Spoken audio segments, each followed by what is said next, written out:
What is up, everybody? RandomRandomMan here. I hope everyone out there is continuing to stay safe and be well during this unpredictable time, as I am here bringing you a special video, an annual video that I have done for almost a full decade now. Since 2014, I have brought my annual predictions and preferences to the Academy Awards, aka the Oscars. Prior to this, back in January, I also did my live reactions to this year's nominations as they were announced. I will leave a link to that in the description in case you have not seen it.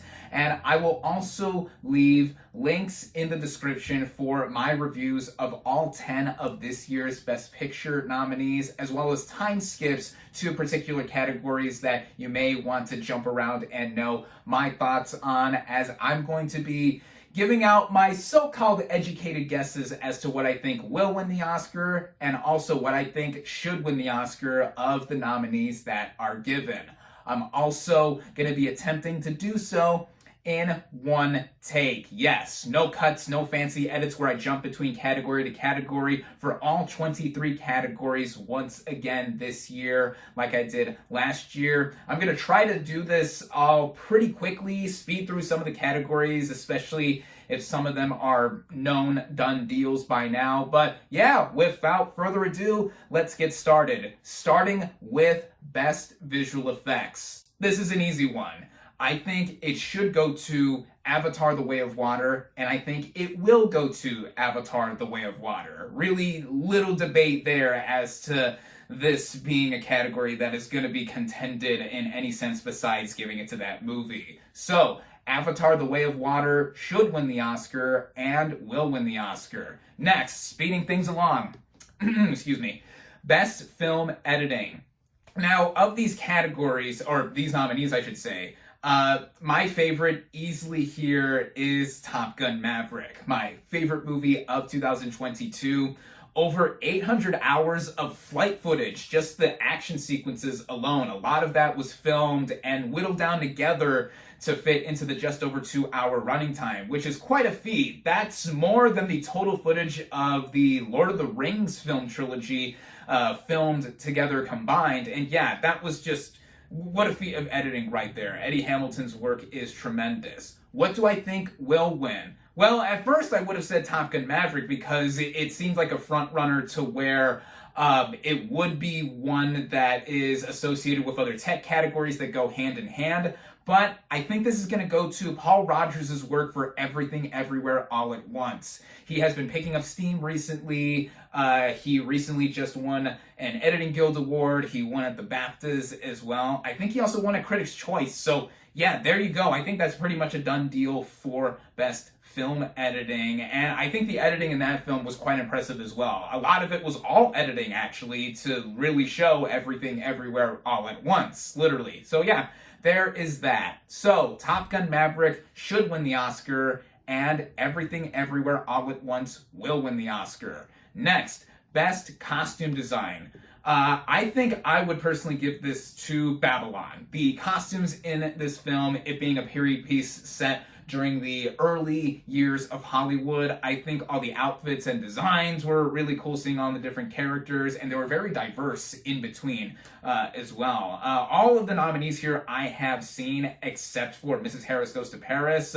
Jenny Beavan, who won last year for Cruella, excuse me, is up for another award here, and yeah, her work is always great, so I'm sure it's great in that movie too. What do I think will win? Well, I would say it's between Black Panther: Wakanda Forever. Ruth Carter previously won for the first film, and Elvis. Catherine Martin has won twice before for Moulin Rouge and The Great Gatsby. I think I would give the edge to Elvis, as apparently over 1,000 costumes or so were made for our title character. He had a lot of costume changes throughout the movie, so that is evident across the entire running time. And I do think they were well designed, and I think that is something that goes hand in hand with the lead performance as well. So, Babylon should win the Oscar, and Elvis will win the Oscar. Next, Best Makeup and Hairstyling. My choice for this is The Batman, just solely on the prosthetic work that was done on the Penguin, played by Colin Farrell. Everyone's gone on and on and on about how unrecognizable he is in the film. Yeah, certainly unrecognizable in my opinion as well, in connection with his performance here. That was just such a feat of what could be done altogether. What do I think will win? I think it's between the two movies that are vying for the Best Actor Oscar as well, Elvis and The Whale. Of course, with The Whale, Brendan Fraser's transformation there, he's also wearing a fat suit with all the prosthetics that are on his head and face, which was quite a stunning feat to be seen there. And then with Elvis, a lot of transformation was done, not just in the later years of Elvis as he got older and later succumbed to his drug addiction. Of course, there's also Tom Hanks playing Colonel Tom Parker with his prosthetics caked onto him too. I think Elvis has the edge here as well because it's not just best makeup, it's also best makeup and hair styling. And Elvis's hair is a huge trait and feature of his in real life, and that is certainly the case in this movie, also of certain other background characters or other major characters with certain hairstylings. I think the makeup is emphasized a lot more in this category with the prosthetics and stuff rather than the hair, but I do think that whoever wins in this category, or what movie wins in this category, it's going to end up taking Best Actor specifically as well. So I think the edge goes to Elvis.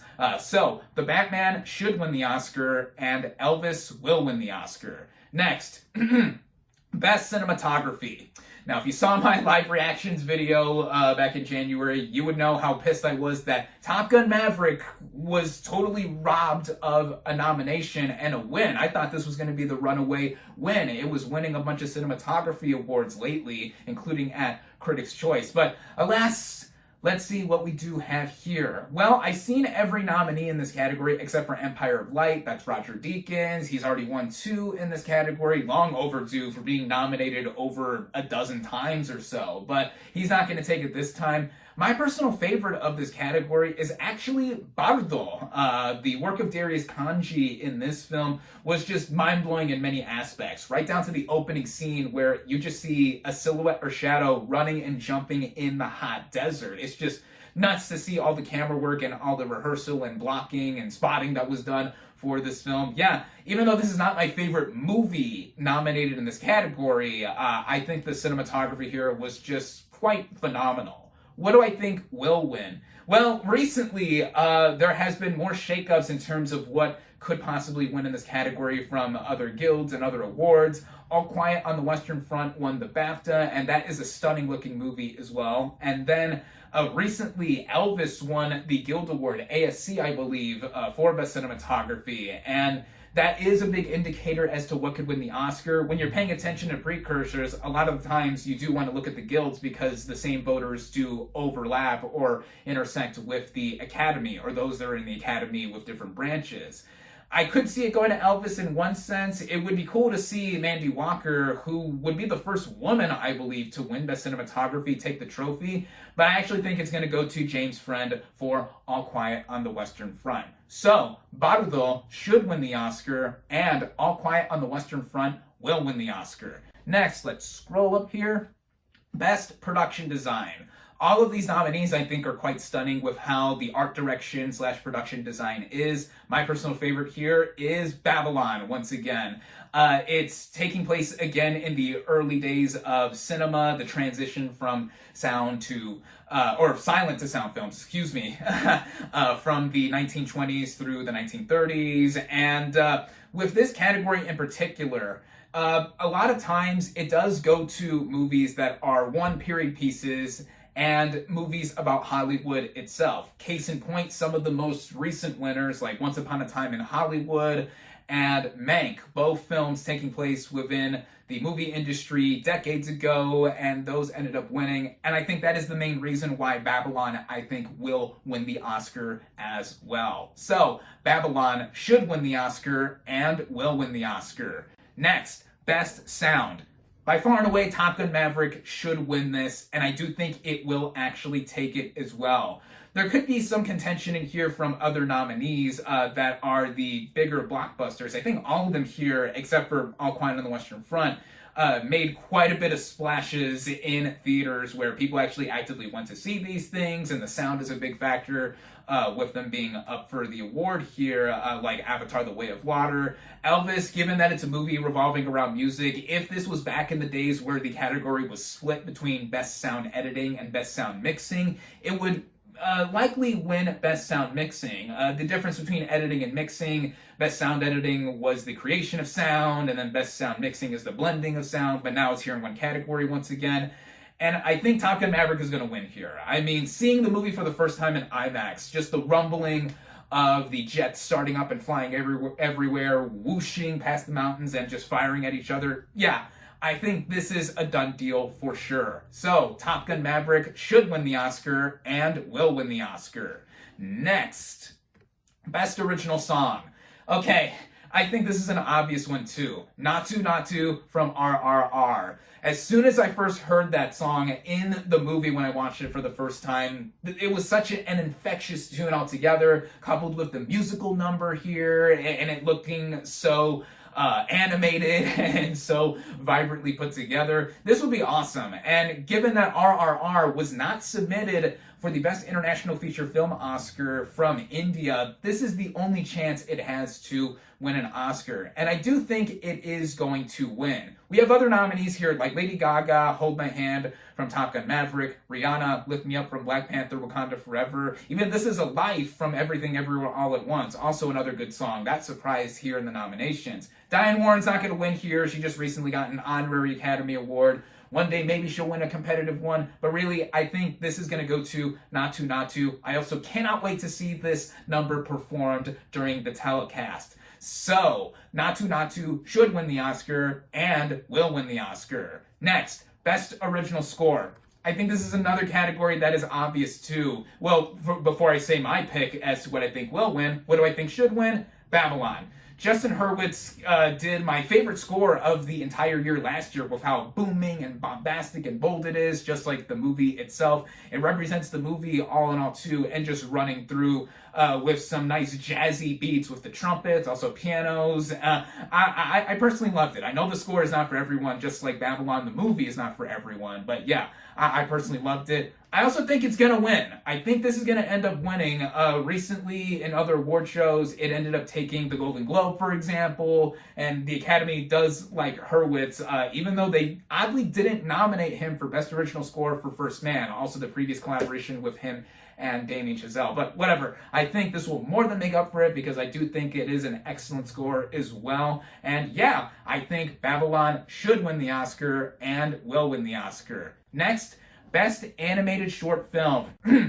Excuse me. Whew. Yeah, this is what I get for not doing any cuts. But anyway, I actually last night took some time to go through all 5 nominees in this category so I can give my 2 cents on each of them. So this section might be a little longer than the rest of them because I'm going to give mini reviews for each of the nominees. So first, The Boy, the Mole, the Fox, and the Horse, streaming on Apple TV+. This is based on the best-selling book by Charlie Mackesy, and I thought it was quite beautifully put together. The animation style reminded me a lot of Winnie the Pooh, and I mean the original illustrations by A.A. Milne, those stories, because I was obsessed with Winnie the Pooh as a kid, not just the Disney counterpart, just Winnie the Pooh in general. And the whole movie being about life lessons and morals being put together. Some could say it comes off as heavy-handed, but really, I just found myself emotionally enveloped with it. And I can see why this is the frontrunner to go ahead and win. I loved it. The Flying Sailor, this is the shortest of the nominees here, 7 to 8 minutes. It's about a sailor who is involved in an explosion and his life flashes before his eyes. Really experimental with different styles of animation put at play here, but it was easily my least favorite of the nominees because it really didn't have much to the story, with a lot of visual storytelling, mind you, but it just all literally happened so fast, and it being at such a minuscule running time. Yeah, I admire the ambition, just wasn't necessarily for me. Ice Merchants from Portugal, I love this one as well. It's about a father and son who live in a house that is connected to the side of a mountain that's suspended and connected with wooden stilts, and every day they go down and skydive into the local town to sell the ice that they have collected. And this is all visual storytelling. There's no dialogue or anything like that.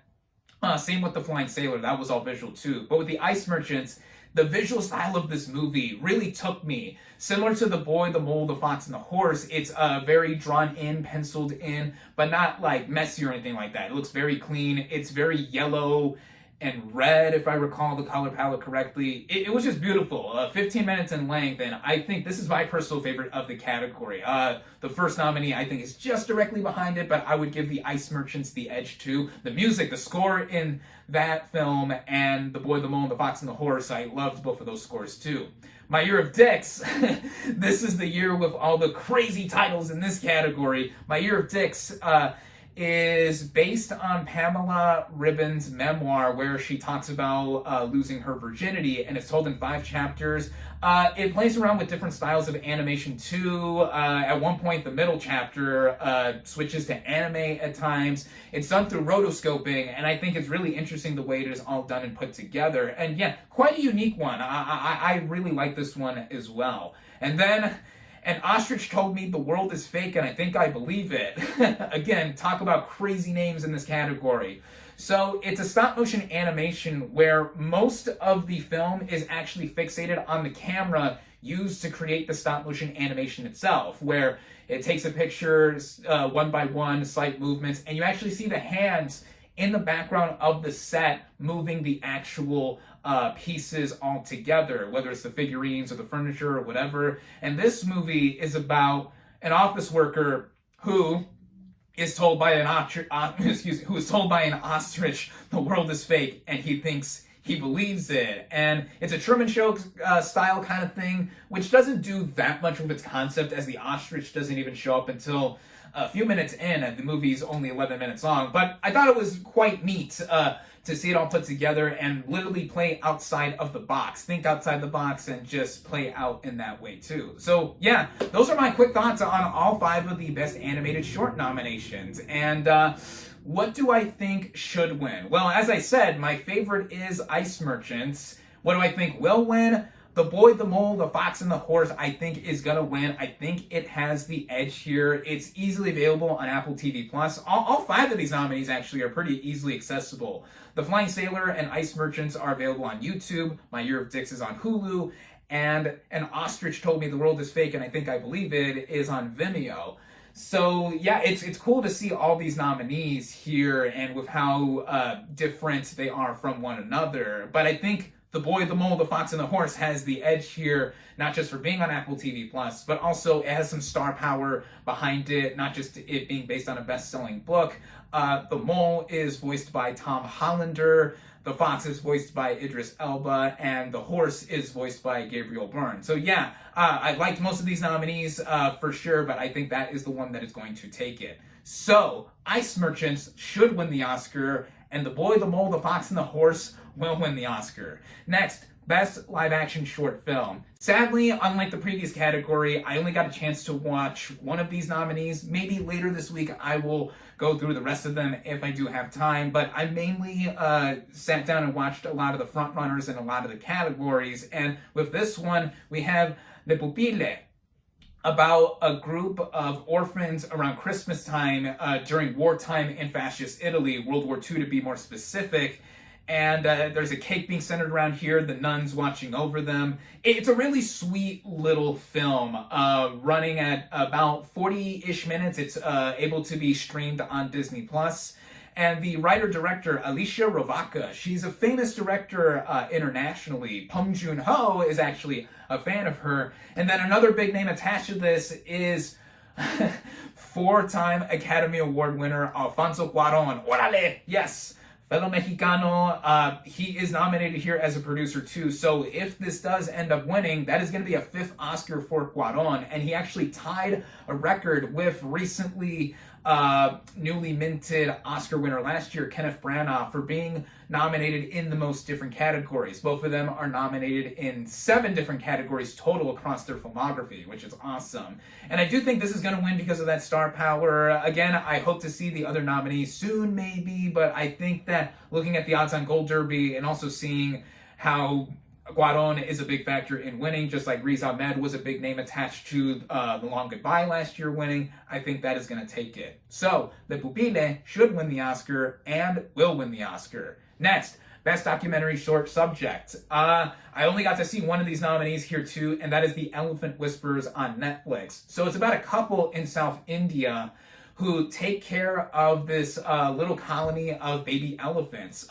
The two baby elephants that we mainly follow, Amu and Raghu, they're adorable. There's a lot of beautiful nature footage that is shot here and shown all around. And yeah, it's just heartwarming and it really gets you in the feels. And nature documentaries are well liked in a lot of aspects to the Academy. I mean, My Octopus Teacher won Best Documentary Feature a couple years ago, and I think that's a similar reason why this could win Best Documentary Short Subject. Also, by default, it's my choice to win because, again, it's the only nominee I've seen. I know I should really catch up more and see more of these nominees. By next year, hopefully, I'm going to try and actively see everything that is nominated in every category. So, Best Documentary Subject, excuse me, what do I think should win? The Elephant Whisperers. And what do I think will win? The Elephant Whisperers. So, let's just keep moving along here. Yeah, I'm just firing on all cylinders mostly. Or not. You can tell in my voice that I'm cracking a little bit. But let's just keep going. Best Documentary Feature. So I've only seen one of these nominees as well too, and I think it's the one that is going to end up winning, and that is Navalny, about Alexei Navalny, who is an opposition leader in Russia, going of course against Vladimir Putin. They don't even refer to him by name because I guess they see him as a threat, even though they say he's not a threat. And this documentary mainly focuses on his assassination attempt. He was poisoned, and he's actively trying to find out who poisoned him, who of Putin's cronies did it. And it's riveting. I mean, it plays out like a thriller because it is, and it's quite shocking once it gets to a pivotal moment. You'll know if you know if you know. I mean, the whole phone conversation that appears in the climax of the movie. Wow, I was on the edge of my seat watching this. It's currently available on HBO Max, and recently it has been winning a lot of awards. It won the BAFTA for Best Documentary. It also won at the PGAs, which is an indication to win. Fire of Love, also nominated, did win at DGA, but I do think the edge is going to be given here to Navalny, also connecting to real-life events, what actually is happening right now with the real-life Navalny, also the surrounding area of Russia or the nations associated with the former Soviet Union, the invasion of Ukraine. All those factors put together, I think, is going to have Navalny really come out on top here. So, Navalny should win the Oscar and will win the Oscar. Next, Best International Feature Film. This is an obvious one, too. It's the one nominee that is nominated for Best Picture and 8 other categories. All Quiet on the Western Front. I really shouldn't say much more than that. And it's also my choice to win because it's the only nominee here that I have seen, too. But yeah, I really like this movie either way, and I'd be so pleased to see it take the award. So, All Quiet on the Western Front should win the Oscar and will win the Oscar. Next, Best Animated Feature Film. I'm playing with my hair way too much. Oh my god. That's just me. All right, Best Animated Feature Film. Another obvious one here too. I have seen Marcel the Shell with Shoes On and Turning Red, along with what I think is going to win. I love these movies, but Guillermo del Toro's Pinocchio. Orale! Okay, I'm going to stop doing that. That is going to win, and it should win too. I think it's my favorite animated movie of last year. Yeah, it was. I absolutely adore the animation style here, stop motion, the re-adaptation of this classic story. It really all fits in together, and quite a connection where 2 Mexican filmmakers this year are nominated for movies that they're behind that center around a mischievous child in fascist Italy. Cuarón for The Pupille and Del Toro for his Pinocchio. So that's great. So, Guillermo del Toro's Pinocchio should win the Oscar and will win the Oscar. Next. Okay, we are now into the major above-the-line categories. And we have Best Adapted Screenplay. What do I think should win? I'm going to look and sound like an absolute shill just because this is my favorite movie of the year. Top Gun Maverick, I think, should win here, even though it's not a writer's movie. As much as I adore this film, the writing, it's great, I think, but it's not like top-tier dialogue, read between the lines kind of writing within screenplays. But I just think by default, it being my favorite movie of the year, it should go ahead and take this. The only the nominee I have not seen in this category, the only one is Living, which is based on Akira Kurosawa's Ikiru. I have not seen that, but I've heard good things about it. What do I think will win? This is a bit of a toss-up, I think. All Quiet on the Western Front did win at the BAFTA Awards in the same category, but then Women Talking from Sarah Polley won at Critics' Choice, and also recently just took WGA for Best Adapted Screenplay. So I think that's a huge indicator, and I think that does give her the edge in order to win here. And I even mentioned this in my quick review for the movie as well. So Top Gun Maverick should win the Oscar, and Women Talking will win the Oscar. Next, Best Original Screenplay. What is my personal pick here? Having seen all 5 of the nominees, Tar is actually my personal pick. What Todd Field did here in connection with his directing, I think, is one of those movies, unlike Top Gun Maverick, even though I adore it, is one of those read between the lines kind of films where it is centered on the title's central character. And there's a lot of subtleties and intricacies with what is happening and seeing her fall from grace and just being someone that is looked down on in connection with all the transgressions that she has committed. So yeah, I love Tar. This is my favorite in the category for sure. What do I think will win? Well, at first I thought it was a toss-up between The Banshees of Inisherin and Everything Everywhere All at Once. Banshees took home the Golden Globe. I think it also took home the BAFTA award too. And then Everything Everywhere, as I'm gonna make clear in the rest of the categories, has been really picking up steam and just holding on to that momentum at the forefront. It won at Critics' Choice. It won Original Screenplay at Critics' Choice. It just won at WGA, and I think that it is the most original film in this category by default, if you're looking at all of this put together. And, you know, yeah, I think that really is going to go hand in hand with some other major categories that it's going to end up taking. So, Tar should win the Oscar, and Everything Everywhere All at Once will win the Oscar. Excuse me, will win the Oscar. You see how much I'm messing up here? That's what I get for doing this in one take, but here we go. Yeah, Tar should win. Everything Everywhere will win. Best Supporting Actress. This is a tough category, I think. Of all the acting categories here, not one individual in all 4 categories has swept entirely. And at first, it looked like it was going to be all in the name of Angela Bassett for Black Panther: Wakanda Forever. She won the Golden Globe and Critics' Choice. But then she lost the BAFTA to Carrie Condon for The Banshees of Inisherin. And then at SAG, just last week, both of them lost to Jamie Lee Curtis for Everything Everywhere All at Once. So it's like, this is all thrown up in the air and in a tizzy. Who do I think should win? Well, I would probably give this to Carrie Condon for Banshees of Inisherin. I think her performance here, it really is pivotal, and I think is the definition of best supporting actress in what she does here and there, her character trying to care for her brother and like talk some sense into him as well, but also trying to make her own decisions in the movie too. Who do I think will win? Well, I can eliminate both women nominated for Everything Everywhere, Jamie Lee Curtis and Stephanie Hsu. I think they're going to cancel each other out, even though JLC just won at SAG. Hung Chow, I could cancel out as well too. I really liked her performance in The Whale, but I don't think she has any chance to win. So I think it's between Bassett and Condon. I'm probably going to go out on a limb and say that Bassett is going to end up taking it. I'm not going to be surprised at all if Carrie Condon does end up taking it, even though she has only won the BAFTA here. I think the support for Bassett really is strong, even though there's a lot of labeling.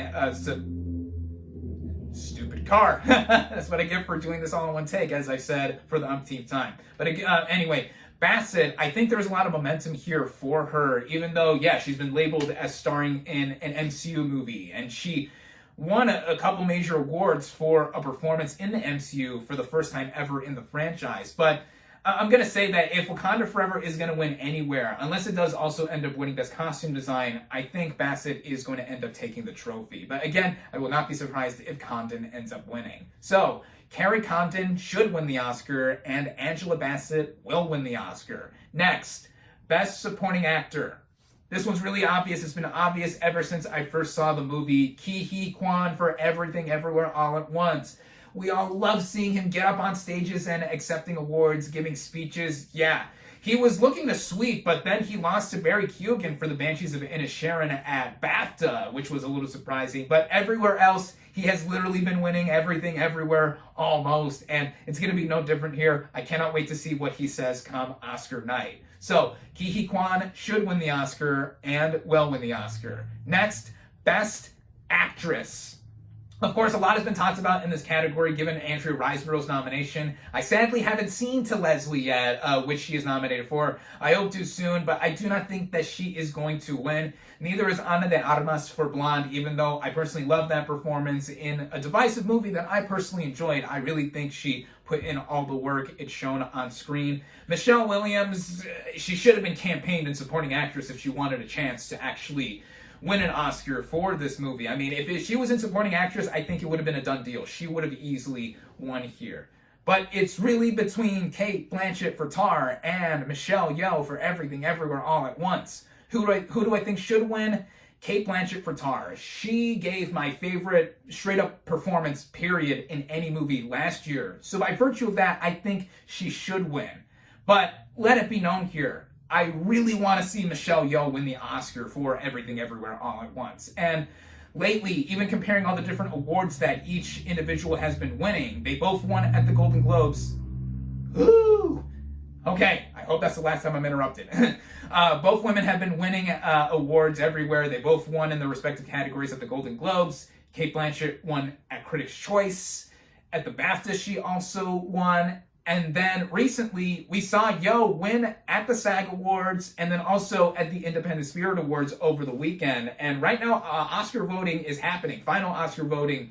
And this is all overlapping together. And I really think that this is a lot of aid being put on the side of Michelle Yeoh to win. And I'd be so happy to see her win. Does Blanchett really need a third Oscar? No, but I wouldn't be pissed if she won. I know a lot of people would be because of a lot of other factors put together just to see if Yeoh, a non-white woman, could win as well. I'm not going to get into all that. But anyway, Yeoh, just on the strength of her performance alone, she really did give one of the best performances of last year in any movie. And I do think that she will win. I hope she wins too, even though Blanchett is my personal choice. So, Cate Blanchett should win the Oscar, and Michelle Yeoh will win the Oscar. Next, Best Actor. This one's a bit of a coin flip for me because I think it's down between two people. Of the nominees here, I have not seen Bill Nighy in Living. Surprising that this is his first Oscar nomination ever, so good for him, I guess. Paul Mescal in Aftersun. I just recently watched that last week, and to give my mini review here, what a beautifully devastating piece of work that is. I mean, Charlotte Wells writing and directing her directorial debut. Wow, really affecting movie. Also, shout out to Frankie Corio playing the daughter in this film. Just, yeah, beautifully shot. This could have been nominated in other categories too. Mini rant right here. Like, where was the nomination for directing, writing, editing, original score too? All of that. Not just Mescal's great performance. I thought he was magnificent here in all of his subtleties. I don't think he's going to win. My personal choice to win is Colin Farrell for the Banshees of Inisherin. It's hard to believe that this is his first Oscar nomination. All five of these men are first-time nominees, actually. So it's pretty cool to see that quite a year he had last year between this, The Batman, After Yang, and 13 Lives, and now he's scoring a nomination for himself here. I think he gave my personal favorite performance of this category. Who do I think is going to win? Again, it's a coin flip because Austin Butler won the Golden Globe. Colin Farrell also won the Golden Globe too in his respective category, comedy or musical. Butler won in drama. He also won the BAFTA. But then Brendan Fraser won the Critics' Choice Award and then just recently won the SAG Award. So it's like, which one do you think is stronger? Again, like I mentioned back when talking about Best Makeup and Hairstyling, whoever wins there, whatever movie wins there, it's going to be closely tied and associated to the main performance that it is helping out. And I would personally give the edge to Austin Butler for Elvis. I really enjoyed his performance too, mind you, as well. He was definitely one of the big bright spots of that movie. And I did like the movie too, but it's my least favorite Best Picture nominee, which I'll get to in some moments. And I think all of that combined with it being a biopic performance, the Academy really loves that, him putting in the work and transforming, it really is something. And I do think that a win for him would certainly be deserved on the strength of what he did and all of it put together in conjunction with the extravaganza of an Elvis picture that it is. So, Colin Farrell should win the Oscar, and Austin Butler will win the Oscar. Next, here we go. Final two categories. Let's breeze through these. Best Director. My personal choice of this category is Todd Field for Tar. A lot of this movie really does feel like a Kubrick film, and Kubrick is one of my all-time favorite directors, and I personally think he is the best American filmmaker who's ever lived. And Todd Field, this is only his third feature film in like 2 decades or so, and he really should make movies more often, because what he did writing, producing, and directing this thing, him really positioning Cate Blanchett in almost every scene of this movie, and just what he did altogether, yeah, I thought it was phenomenally put together. And all the other nominees here I do quite enjoy. Ruben Östlund for Triangle of Sadness. It's cool to see him get some nominations this year. Steven Spielberg for The Fabelmans. One of the best filmmakers of all time. The GOAT in many respects. Martin McDonagh finally getting a Best Director nomination here for Banshees. But I do think it's going to go to the Daniels. Daniel Kwan / Daniel Steinert for Everything Everywhere All at Once. They have been winning almost everywhere. Spielberg did win the Golden Globe, but they won at Critics' Choice. They won at DGA. At the BAFTAs, it was Edward Berger for All Quiet on the Western Front, who's not even nominated here. So it's like, okay, that's just one anomaly right there. But yeah, I do think that is a big factor in seeing all the momentum going in, also in conjunction with what I think is going to be a Best Original Screenplay win. The Daniels are going to go ahead and take this. So Todd Field should win the Oscar, and the Daniels will win the Oscar. Last, but certainly not least, because I think I'm losing my voice here. I've been talking for 36 minutes straight. Best Picture. Now, I really like to adore these movies that are placed here, except the one movie that I do adore singularly is Top Gun Maverick again. That's my personal favorite movie of 2022, and you can probably tell this is my choice to win Best Picture, even though at one point I thought it had a lot of chances to end up winning. If it ended up winning at PGA, it really would have thrown a huge wrench into the ring as to what could take Best Picture, because there were 4 frontrunners in my mind leading up into the nominations too. It was that, The Banshees of Inisherin, Everything Everywhere All at Once, and The Fabelmans. The Fabelmans won the People's Choice Award back at TIFF when it premiered last year, and it also won the Golden Globe for Best Picture Drama. The Banshees of Inisherin won Best Picture Musical or Comedy at the Golden Globes. It also won Best British Film. And it's been hit and miss in terms of winning awards and stuff. It could potentially go home empty-handed, which I do not want to see happen, but I don't know. Yeah, I really did like Banshees.